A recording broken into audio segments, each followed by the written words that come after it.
আসসালামু আলাইকুম রহমতুল্লাহ। প্রিয় দেশবাসী, রাহমা, মাগফিরাত এবং নাজাতের পূর্ণ একটি মাস আল্লাহ তাআলার অশেষ মেহেরবানিতে আমরা কাটালাম। মহান রবের দরবারে দোয়া করি বারাকাপূর্ণ এই মাস আমাদের জীবন থেকে সব ধরনের গুনাহ খাতা, ভুল ত্রুটিকে মুছে দিয়ে আমাদেরকে পরিশুদ্ধ করে দিক। মহান মাবুদের নৈকট্য হাসিলের জন্য এই মাস হোক আমাদের উসিলা, এবং আল্লাহ রাব্বুল আলামিন সর্বোচ্চ বিনিময় হিসাবে জাহান্নামের আগুন থেকে আমাদেরকে বাঁচার পথ এ মাসের উসিলায় তৈরি করে দিন, এবং জান্নাতের জন্য আল্লাহ তাআলা আমাদেরকে কবুল করুন। বিগত 15.5 বছরের প্রচণ্ড দুঃশাসনের পর এবারকার ঈদ জাতীয় জীবনে একটি নূতন মাত্রা নিয়ে হাজির হয়েছে।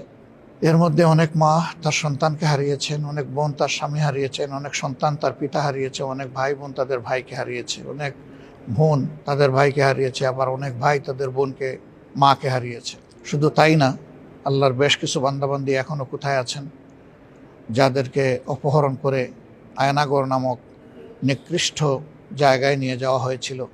তাদের অবস্থা তাদের স্বজনেরা জানে না, আর তারাও বেঁচে থাকলে তারাও জানে না স্বজনদের অবস্থা কেমন। মহান রবের দরবারে দোয়া করি জুলুমের শিকার হয়ে দুনিয়া থেকে যারা বিদায় নিয়েছেন, আল্লাহ তাদের সকলকে শহীদ হিসাবে কবুল করুন। একই সাথে দোয়া করি যারা আহত এবং পঙ্গু হয়েছেন, আল্লাহ রাব্বুল আলামিন তাদের সকলকে সুস্থতার পূর্ণ নিয়ামত এনায়েত করুন। এবং যারা এখনও তাদের আপনজনের বুকে ফিরে আসেননি, আল্লাহ রাব্বুল আলামিন তাদেরকে বুকে ফিরিয়ে দেওয়ার ব্যবস্থা করে দিন। অতীব দুঃখের সাথে বলতে হয়, আজ যখন আমরা ঈদ উদযাপন করতে যাচ্ছি, তখন স্বৈরাচারের জুলুমের প্রতীক জনাব এটিএম আজহারুল ইসলাম, বাংলাদেশ জামাত ইসলামীর কেন্দ্রীয় নেতা, তিনি এখনও কারাগারেই বন্দি জীবনযাপন করছেন। আমরা জানি এবারকার ঈদ সকলের জন্য সমান নয়, গোটা জাতির জন্য আনন্দের হলেও যারা আপনজনকে হারিয়েছেন, যারা নিজে আহত এবং পঙ্গু হয়েছেন, তাদের মনে অনেক দুঃখ এবং বেদনা আছে।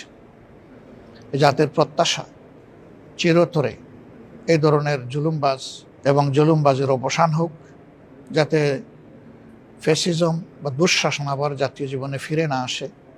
এবারকার ঈদে জনগণের সেটাই আল্লাহ তাআলার কাছে কামনা হোক এবং প্রত্যাশা হোক।